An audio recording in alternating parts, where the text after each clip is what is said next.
Gold trusted gold buyers తాకట్టులో ఉన్న బంగారాన్ని విడిపించి ఈ రోజు ఉన్న మార్కెట్ ధరకే కొనబడును. మరిన్ని వివరాలకు సంప్రదించండి 7771077720. ఆ స్థాయిలో రాజకీయ పలుకుబడి అంత ప్రజల్లో గుర్తింపు ఉన్నటువంటి అంటే ఆయనే చెప్పుకుంటున్నాను, నాకు ఎంత గుర్తింపు ఉంది, నన్ను ఎదుర్కోలేక ఇట్లాంటివి మాట్లాడతాను. ఆ స్థాయిలో రాజకీయంగా పలుకుబడి రాష్ట్రం అంతా కూడా పలుకుబడి ఉన్నటువంటి ఆయన ఈ మధ్య ఒక బడి పెట్టాడండి. ఆ బడికి కూడా డబ్బులు ఖర్చు పెట్టి అడ్వర్టైజ్మెంట్లు కూడా తయారు చేశాడు. దాంట్లో ఆయన సూటు బూటు వేసుకున్నాడని కూడా మా వాళ్ళు చెప్తున్నారు. ఏంటయ్యా అంటే ఎవడికాడు డబ్బులు వ్యాపారం అయిపోయింది, చదువు సమాజం చెడిపోయింది, చదువును వ్యాపారం చేసేసారు. ఎవరు మన నారాయణ గారు, చైతన్య గారు, నారాయణ చైతన్య వీళ్ళందరూ కూడా, లేదా ఇంకా చాలామంది రాజకీయ నాయకులు కూడా బళ్ళు కాలేజీలు ఉన్నాయి, వీళ్ళందరూ కూడా వ్యాపారం చేసేసారు డబ్బుని, చదువుని. నేను వ్యాపారం చేయకుండా పిల్లలకి ఆధ్యాత్మిక చింతన, నైతిక విలువలు, సత్ప్రవర్తన మరియు నాణ్యమైన విద్య కలిపి నేను ఉగ్గుపాలతో రంగరిస్తానని చెప్పి బడిపెట్టానని చెప్పి ఆయన మాట్లాడాడు. ఆశయం తప్పేం లేదు. ఆ బడిలో బ్రతుకు తెరువు కోసం ఒక పాప జాయిన్ అయింది. ఆ పాప జాయిన్ అయితే ఆయన్ని జాయిన్ అయ్యి పట్టుమని 2 నెలలు కూడా అవ్వాలా, 2 నెలలు అయిందో 3 నెలలు అయిందో. కాకపోతే ఆవిడ మరి పూర్వం నుంచి వీరి అబ్బాయికి స్నేహం ఉందా మనకు తెలియదు. స్నేహం ఉంటే వారి అబ్బాయి తీసుకెళ్ళి చేర్చాడా, ఎట్లాగో మనదే కదా బడి, మన బడిలోనే నేను చేసుకోబోయే భార్యను చేర్చుకుందామని చెప్పి చేర్చుకున్నాడా మనకు తెలియదు. ఇప్పుడైతే అక్కడ పని చేశాడు. ఆయన నోటితో ఆయనే చెప్పాడు నిన్న. ఎవరు అదృష్టవశాత్తు కొల్లుల మీదకి ఎమ్మెల్యే అవకాశం వచ్చింది, కానీ నాకు నరసింహ అల్లుడు వల్ల, లేకపోతే నేను ఈ రాష్ట్రానికి ఎంతో పెద్ద లీడర్ అవ్వాల్సినటువంటి అవకాశం అంటే అర్హత ఉన్నోడిని అని చెప్పి చెప్పుకున్నటువంటి ఆయన ఇప్పుడు మీ పాప ఎక్కడుంది అని అడిగాం. సో దాని మీద వస్తాం నెక్స్ట్.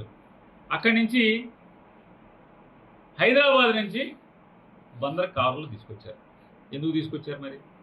ఫ్లైట్లో తేవాలిగా. ఫ్లైట్లో ఎందుకు తేవాలా? హైదరాబాద్ నుంచి పోలీస్ స్టేషన్కి కారులో తీసుకొచ్చారు. ఎస్, ఛాలెంజ్ చేస్తున్నా, చిలకలపుడిసి నబీని, డిఎస్పీ రాజా గారు, కొత్త కుర్రోడు కదా నువ్వు, నిజాయితీకి ఇన్వెస్టిగేట్ చేయండి. జిల్లా ఎస్పీ గారిని కూడా అడుగుతున్నా, మీ పోలీసింగ్ చూడండి జిల్లా ఎస్పీ గారు.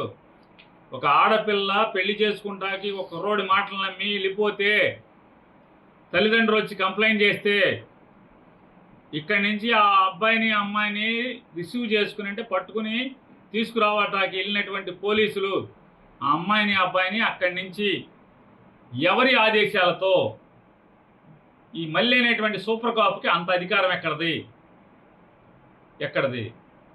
ఎవరి ఆదేశాలు? ఎస్పీ ఆదేశాలా? డిఎస్పీ ఆదేశాలా? సిఐ ఆదేశాలా? ఎవరి ఆదేశాలు? భువనేశ్వర్ ఎయిర్పోర్ట్ నుంచి హైదరాబాద్ ఎందుకు తీసుకెళ్లారు? హైదరాబాద్ ఎయిర్పోర్ట్ నుంచి నోవోటెల్ హోటల్కి ఎందుకు తీసుకెళ్లారు? ఒక రాజకీయ నాయకుడితో ఎందుకు కౌన్సిలింగ్ ఇప్పించారు? అంటే పోలీసు దగ్గరికి తీసుకొచ్చే ముందే ఇది ఎందుకు చేయించారు? తీసుకొచ్చాక మీరేం చేశారు? పోలీస్ పాత్ర ఏంటి? పోలీస్ స్టేషన్కి ఏ కారులో తీసుకొచ్చారు? ఆ కారు నెంబర్ ఏంటి? ఆ కారు ఎవరి కిరాయికి మాట్లాడారు? హైదరాబాద్ నుంచి ఇక్కడికి, భువనేశ్వర్ నుంచి హైదరాబాద్కి టికెట్లు ఎవరు బుక్ చేశారు? ఇన్వెస్టిగేట్ చేయండి. డబ్బులు ఎవడేశాడు? తండ్రి వేసాడా? తండ్రి ఎవరితో వేయించాడా? దీని వెనకాల మొత్తం తండ్రి ఉన్నాడా? చేయాలి కదా ఇన్వెస్టిగేషన్. తీసుకొచ్చిన తర్వాత లేకుండా పేర్నాని గురించి, పేరుని కిట్టుకి మాట్లాడిస్తాం, అసలు ఏం జరుగుతుందని చెప్పని మొత్తం నేను విచారణ నిన్నటి నుంచి మొత్తం వివరాలు సేకరిస్తే, ఇక్కడి నుంచి వాళ్ళు ఒరిస్సాకి వెళ్ళిపోయారని అని చెప్తున్నారు. విశాఖపట్నం వెళ్ళారా, ఒరిస్సా వెళ్ళారా, వెళ్ళిపోయారు ఈ టైప్ నుంచి. పోలీసులు చెప్పినటువంటి విషయాలే, నేను కాదు చెప్పింది. పోలీస్ స్టేషన్లో సిఐ గారు ఉన్నాడు, వీళ్ళందరూ ఉన్నారు, వాళ్ళందరికీ తెలుసు కదా ఎక్కడికి వెళ్ళారా.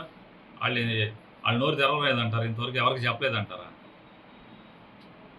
ఇక్కడి నుంచి అమ్మాయిలు కంప్లైంట్ పెట్టారు, మా అమ్మాయి కనపడతలేదు, పలానా అబ్బాయి మీద అనుమానంగా ఉందని ఏదో చెప్పినట్టున్నారు, కంప్లైంట్ పెట్టారంట. కంప్లైంట్ పెడితే వెంటనే చిలకలపూడి సిఐ నబీ గారు, చిలకలపూడి సిఐ నబీ మళ్ళీ అనేటువంటి పవన్ కళ్యాణ్ గారి సినిమాలో ఒక ఎస్ఐ వస్తుంది. ఆయన అంటాడు సూపర్ లేడీ, సూపర్ ఉమెన్ అంటాడు. అంతా సూపర్ కానిస్టేబుల్ ఒక ఆయన ఉన్నాడు. అసలు బందర్లో ఏం జరిగినా ఆయనే వచ్చేస్తుంటాడు. అసలు బందర్లో ఏది జరిగినా అది మొత్తం ముందు నుంచో పెడతా ఉంటారు మళ్ళీ అని కానిస్టేబుల్.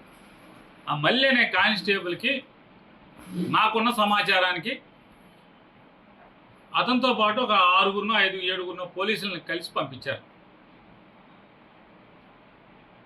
పంపిస్తే ఏం జరిగిందంటే ఈలోపే ఎవరైతే కొల్లు రవీంద్ర గారి కుడి భుజం ఎడం భుజం ఏదో పార్ట్ అని చెప్పారు కదా, అతను కొడుక్కి ఖర్చులకి డబ్బులు వేయించాడా వేయించలేదా, ఫోన్పే ద్వారా ఇవన్నీ కూడా కొల్లు రవీంద్ర గారిని, ఈ జిల్లా ఎస్పీని, అలాగే బందర్ డిఎస్పీని రాజా ఛాలెంజ్ చేస్తున్నాను మిమ్మల్ని. విచారణ చేయండి. ఎవడ పడితే ఆడు నోటుకు వచ్చినట్టు మాట్లాడటం కాదు. మీ పాత్ర ఏంటి? పోలీసులు వెళ్ళారా వెళ్ళలేదా? మళ్ళీ అనేటువంటి సూపర్ కాపు ఉన్నాడు కదా, ఈ మళ్ళీ అనేటువంటి సూపర్ కాపు ఒరిస్సాలోని పూరి అనే ఊర్లోంచి హోటల్ గద లేకపోతే అది ఏ గదో గదిలోంచి ఆ అమ్మాయి ఆ అబ్బాయి ఇక్కడి నుంచి పెళ్లి చేసుకుంటాకి వెళ్ళిపోయినటువంటి ఆ అమ్మాయి అబ్బాయితో కలిసి ఫోటో దిగి బందర్లో అందరికీ పెట్టారా లేదా చెప్తున్నారు పోలీసే. ఈ బందర్ నుంచి కారు వేసుకెళ్ళారు కదా, బందర్ నుంచి వెళ్ళి ఆ అమ్మాయిని అబ్బాయిని పట్టుకురావడానికి కారు వేసుకెళ్ళారు. మరి అక్కడి నుంచి ఏం జరిగింది? ఆ అమ్మాయి అబ్బాయిని కారులో బందర్ తీసుకొచ్చారా అని అడుగుతున్నాను నేను పోలీసుని కూడా. నిన్న మీటింగ్ చెప్పినోడిని కూడా అడుగుతున్నాను నేను. నా మీద విషం చిమ్మినోడు, నా మీద బురద చిమ్మినోడిని కూడా, నాకు సంబంధం లేకపోయినా నన్ను ఇందులోకి లాగినోడిని కూడా నేను అడుగుతున్నాను. ఈ రొంపులోకి లాగినోడిని కూడా నేను అడుగుతున్నాను. పూరి నుంచి లాడ్జా లేకపోతే సత్రవా హోటలా గదిలోంచి సరాసరి పోలీస్ స్టేషన్కి తీసుకొచ్చారా, చిలకలపూడి పోలీస్ స్టేషన్కి అని అడుగుతున్నాను. ఎందుకు తేలేదు? పూరి నుంచి భువనేశ్వర్ నుంచి హైదరాబాద్ శంషాబాద్ ఎయిర్పోర్ట్కి ఎందుకు వెళ్ళారు? ఈ అమ్మాయి అబ్బాయితో పాటు మళ్ళీ అనే కానిస్టేబుల్కి టికెట్ ఉందా లేదా? ఫ్లైట్లో సూపర్ కాప్ మళ్ళీకి టికెట్ ఉందా లేదా? టికెట్ ఉంది కదా. టికెట్ ఉంటే ఎందుకు వెళ్ళారు? హైదరాబాద్ ఎయిర్కి ఎందుకు వెళ్ళారు? మీరు ఇక్కడి నుంచి కారు వేసుకుని వెళ్ళారు. మీ కారు నెంబర్ కూడా ఇస్తా. మీ పోలీస్ స్టేషన్లో చెప్తున్నారు పలానా కారులో వెళ్ళాడు మా సూపర్ కాప్ అని. కారు వేసుకుని ఇక్కడి నుంచి వెళ్ళారు. అందులో ఒక కానిస్టేబుల్ ఒక పోలీసు వాడిని వెనక్కి పంపించేశారు కారు ఇచ్చి. మిగతా వాళ్ళందరూ కలిసి 8 టికెట్లు అంటున్నారు. 8 టికెట్లు. దాంట్లో మళ్ళీ ఈ పెళ్లి కొడుకు పెళ్లి కూతురు వీళ్ళు కాకుండా 5గురు పోలీసులా? ఎవరు వాళ్ళు 5గురు? వీళ్ళందరూ కలిసి శంషాబాద్ ఎయిర్పోర్ట్కి వెళ్ళారా వెళ్ళలేదా? ఛాలెంజ్ చేస్తున్నా కొల్లు రవీంద్రని కూడా విచారణ చేయండి. పోలీసు పట్టుకుంటారు కదా ప్రతిదీ. విచారణ చేయండి. హైదరాబాదు భువనేశ్వర్ నుంచి ఫ్లైట్లో హైదరాబాద్ వెళ్ళారా వెళ్ళలేదా? ఎందుకు వెళ్ళారు? విమానంలో దిగి ఏం చేశారు? పోనీ సరాసరి అక్కడి నుంచి గన్నవరం అంటే ఒళ్ళెలిచిపోద్దని పోయిన ఈ సూపర్ కాప్కి ఒళ్ళెలిచిపోద్దని చెప్పిన ఫ్లైట్లో వచ్చారనుకుంటే మరి అక్కడి నుంచి గన్నవరం ఎయిర్పోర్ట్కి దిగారా? లేదు కదా. శంషాబాద్ ఎయిర్పోర్ట్ నుంచి శంషాబాద్ ఎయిర్పోర్ట్ ఎదురుకుండా ఉన్నటువంటి నోవాటెల్ అనేటువంటి 5 నక్షత్రాల హోటల్కి ఎందుకు వెళ్ళారు? తెలుగులో ఫాస్టెస్ట్ న్యూస్ ఇప్పుడు కొత్త అవతారంలో 5 సెకండ్లోనే పూర్తి వార్తా సమాచారం మీ చేతిలో. సోషల్ మీడియా ట్రెండ్స్ మీ కళ్ళ ముందుకే live TV and voice search ఆప్షన్స్తో ఇప్పుడే డౌన్లోడ్ చేయండి. యాప్ లింక్ డిస్క్రిప్షన్లో ఉంది.